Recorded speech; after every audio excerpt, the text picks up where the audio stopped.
반갑습니다. 오늘 영상 메시지는 주일날이기 때문에 또 이렇게 예배 후에 제가 이렇게 찍어서 보내드리는데요. 오늘은 느헤미야서 1장으로 하나님 말씀을 잠시 나누려고 합니다.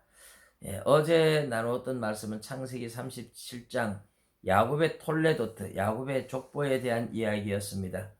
말은 야곱의 족보지만 야곱의 아들 요셉에 대한 이야기를 쭉 이어갑니다. 그런데 요셉이 어릴 때 꿈을 받아서 그게 그의 비전이고 꿈이었고, 그 꿈이 자기가 힘들고 노예 생활하고 감옥 생활하고 그 힘들고 어려울 때에 버틸 수 있는 힘이 되고 견디는 원동력이 되었다. 그래서 비전을 찾는 것이 중요하다 하는 말씀을 드렸는데요.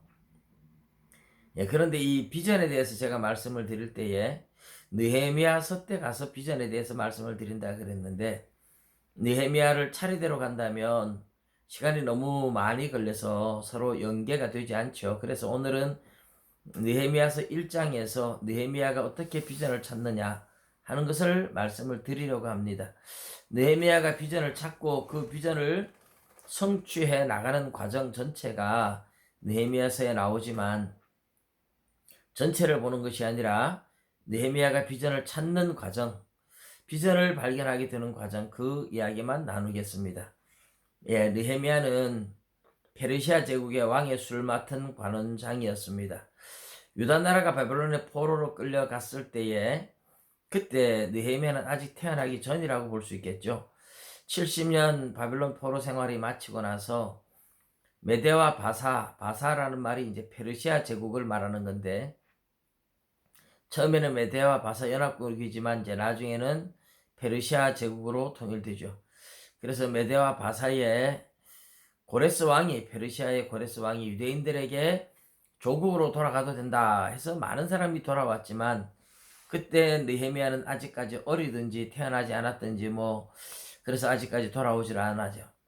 그러다가 바벨론에서 포로로 많은 사람들이 돌아와서 수룹 바벨과 대제사장 여호수아를 중심으로 성전을 건축하고 그렇게 살았는데, 느헤미야가 이제 페르시아 제국의 술 맡은 관원장이 되었을 때 바벨론 포로 생활에서 해방을 받고 거의 한 100년 가까이 지난 후에 이야기입니다.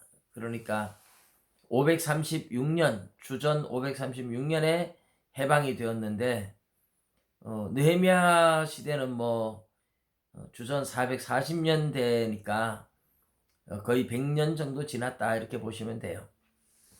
느헤미야가 자기 조국에서 자기 형제와 또 다른 사람들이 왔을 때에 예루살렘 소식을 물었습니다. 예루살렘은 어떠냐? 그러니까 성문은 불타고 성은 무너지고 사람들이 사로잡혀가고 예루살렘의 사람들이 환난을 당한다 하는 소리를 들었어요.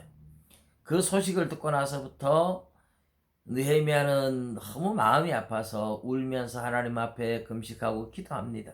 매일 그 생각이 떠나질 않아요. 매일 부담감이 오고 매일 기도합니다. 여기서 이제 느헤미야가 예루살렘을 향한, 예루살렘 성을 건축해야 되겠다 하는 비전을 가지기 시작하는 거죠. 다른 사람들, 많은 사람들도 그 이야기를 들었을 겁니다만은, 다른 사람들은 그냥 아이고 안 됐다 하는 정도로 그냥 끝나고 말아요. 그런데 느헤미야는 끝났다가 아니고 계속 마음에 부담감이 오는 겁니다. 그래서 이런 부담감이 사명이다. 제가 느헤미야서를 할 때 그런 말씀을 드렸죠. 하나님이 요셉에게는 그냥 꿈을 통해서 바로 비전을 주셨어요. 하나님이 비전을 주시는 방법이 다양합니다. 딱 한 가지로 고정되진 않아요. 여러 가지로 어쩌다가 보니까 또 그런 사명을 가지게 되고 환경이 몰아가고 하지만, 다양한 방법도 있지만 대체로 이제 느헤미야처럼 많은 사람들이 부담감은 사명이다. 부담감이 바로 내 비전이다. 그래 생각하시면 돼요. 남들은 관심이 없는데 왜 느헤미야만 그렇게 관심이 갈까요? 그래서 부담감은 하나님께서 이 일을 네가 해야 된다 하는 부담을 주셨다는 뜻입니다. 그래서 부담감은 사명이다. 그렇게 생각하시면 돼요. 그리고 이제 부담감만 가진다고 다 그 일을 이루어낼 수 있는 건 아니에요. 그런 일을 하려면 돈이 있든지 힘이 있든지 권력이 있든지 뭔가 가진 것이 있어야 되는 겁니다. 그래서 느헤미야는 왕의 술 맡은 관원장이라는 권력을 가지고 있고 왕을 가까이서 모시기 때문에 왕에게 부탁을 할 수 있잖아요. 가진 것이 있는 사람입니다. 권력을 가지고 있어요. 그래서 이런 권력을 가지고 있던 느헤미야이기 때문에 가능했던 이야기죠. 그래서 가진 것은 책임이다. 부담감은 사명이고 가진 것은 책임이다. 그렇게 생각하시면 좋겠습니다.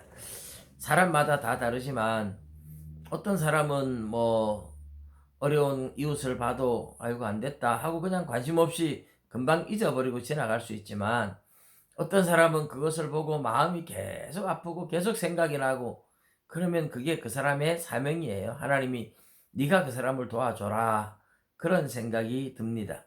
만일에 그런 사람을 보고 계속 떠오를 때에 이러시면 안 됩니다. 교회들이 뭐 하는 거야? 저렇게 가난한 사람을 도와주지 않고 나라는 뭐 하는 거야? 저렇게 어려운 이웃을 왜 내버려 두는 거야? 이런 식으로 남들을 비판하지 마십시오. 하나님이 그런 부담을 줄 때, 그런 관심을 계속 줄 때는 나에게 사명을 주시는 거다. 네가 도와줘라. 그래서 생각이 나는 거라고 생각하시면 됩니다. 그래서 그런 부담감이 갈 때 남들을 비판할 것이 아니라 이것이 내 사명이구나. 그렇게 생각하시고 본인이 감당해야 될 사명으로 아시고 또 그것을 감당할 하나님이 어떤 것을 주셔야 되겠죠. 또 감당할 어떤 힘도 전혀 없는데 무조건 내 사명이다 하고 들어갔다가는 아무것도 못하고 더 큰 아픔들만 남을 수가 있습니다. 그래서 부담감이 사명이고 가진 것이 책임이다. 그래서 내게 부담감이 온다면 그것을 위해서 기도하고 하면 하나님이 감당할 수 있는 무엇인가를 힘을 주든 재물을 주든 가진 것을 주면 이제 그것으로 책임을 감당하면 됩니다. 여러분 하나님이 주시는 비전을 발견하는 것은 이렇게 느헤미야처럼 부담감이 올 때 이것이 나의 사명이 아닌지 잘 기도하면서 살펴보십시오. 그리고 내가 할 수 있는 가진 것이 있다면 이것이 나의 책임이구나 하는 것을 생각하시고 감당하시기 바랍니다. 근데 때로는 가진 것도 없고 그런데 부담감만 온다. 그러면 요셉처럼 그 부담감을 가지고 계속 기도하면서 하다 보면 하나님이 언젠가 때가 되면 내가 감당할 수 있도록 또 해줄 수도 있어요. 요셉은 꿈을 꾸었다고 하루아침에 뭘 이루는 건 아니죠. 세월이 흘러서 그 일을 감당할 수 있도록 하나님이 총리로 세워주는데 그때까지는 그것이 비전이 되어서 끊임없이 그 꿈을 생각하면서 참고 견딜 수 있는 힘의 원동력이 되는 겁니다. 하나님이 주시는 꿈을 찾으시고 비전을 찾으시고 사명을 찾으시고 하나님 앞에 갈 때까지 내가 해야 할 사명이 이것이구나 하고 잘 감당하셔서 주님 앞에 가는 날 부끄럽지 않게 우리 들어갈 수 있는 저와 여러분 되시기를 주님의 이름으로 축복합니다. 감사드립니다.